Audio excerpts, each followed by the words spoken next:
আগে গণবিচার ও সংস্কার, তারপরে নির্বাচন বলে মন্তব্য করেছেন জাতীয় নাগরিক পার্টির এনসিপি আহ্বায়ক নাহিদ ইসলাম। শনিবার সকালে বগুড়া শহরের পর্যটন মোটেলের সভাকক্ষে জুলাই অভ্যুত্থানের শহীদ পরিবারের সঙ্গে সাক্ষাৎকালে তিনি কথা বলেন।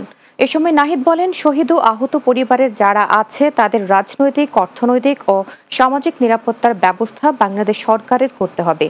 এদিকে এনসিপির জুলাই পদযাত্রায় বগুড়ার সাতমাথা মুক্ত মঞ্চে বক্তব্য রাখেন নাহিদ ইসলাম। তিনি বলেন, পুরনো খেলায় কোনো নতুন প্লেয়ার হতে নয়, খেলার নিয়ম বদলানোই এখন লক্ষ্য। আমরা পুরনো খেলায় কোনো নতুন প্লেয়ার হইতে আসি নাই, আমরা খেলার নিয়ম বদলাই দিতে এসেছি। খেলার নিয়ম বদলাতে হবে, রাজনীতির নিয়ম বদলাতে হবে। ভালো মানুষদের, গ্রহণযোগ্য মানুষদের, যুব সমাজকে এগিয়ে আসতে হবে। শেখ হাসিনা সহ আওয়ামী লীগ এবং যে সকল পুলিশরা গুলি চালায় আমাদের ভাইদের বাড়ছে, বোনদের বাড়ছে, আমরা তার বিচার নিশ্চিত করব।